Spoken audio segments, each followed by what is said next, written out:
Hello, I'm Megan Buller, the Football Services Manager at Somerset FA, and I'm going to run through the requirements needed for affiliation. So how will affiliation work in the summer?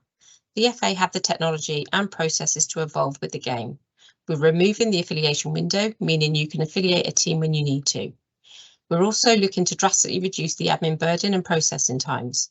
If you buy insurance through the process and all your officials are in order, you can pay and be instantly affiliated without having to wait for us to approve it. Affiliation is now a check and challenge process, as you can maintain your club data all year round. Also new for affiliation in 2023 are the safeguarding declarations. Clubs last accepted a safeguarding declaration back in 2017. The safeguarding declaration is an annual commitment to making the game safe for all.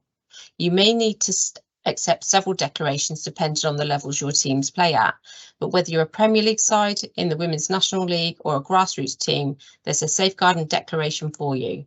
For clubs that offer activity for 4 and 5-year-olds, there are additional commitments to make to ensure that the play phase has the appropriate environment. These are contained within the Youth Safeguarding Declaration. We're now going to run through the affiliation requirements. We'll start with a quick look at what is required for each of the roles. All clubs require the 4 key roles to be filled, which are Secretary, Chair, Treasurer and Welfare Officer. Where a club has teams across adult, youth and disability, they will need extra named welfare officers, but they can be the same person. For clubs with youth teams, not adults, those officials will require safeguarding for committee members course, with the welfare officer in addition needing a DBS, the safeguarding children and welfare officer courses. For clubs with disability teams, their welfare officer only requires a safeguarding adults course. For team officials, adult teams just require a named coach or manager.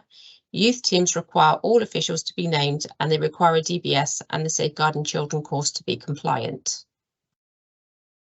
Clubs with adult teams. All teams are required to have personal accident insurance. It is a requirement for teams to state their main home ground.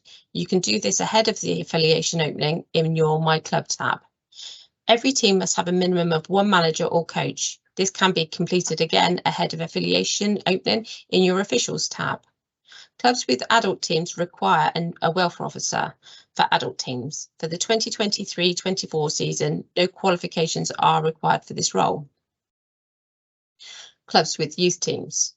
All teams are required to have personal accident insurance, including under 5s and under 16s. It is a requirement for teams to state their main home ground. You can do this ahead of affiliation opening in your My Club tab. Every youth team must have all managers and coaches assigned to teams. This can be completed ahead of the affiliation opening in your officials tab. And what's new is all managers and coaches require an in-date and accepted DBS and to have completed the Safeguarding Children course. Clubs with disability teams. All teams are required to have personal accident insurance, including under 5 and under 16s. It is a requirement for teams to state their main home ground. You can do this ahead of affiliation opening in your My Club tab. Every youth team must have a minimum of 1 manager or coach.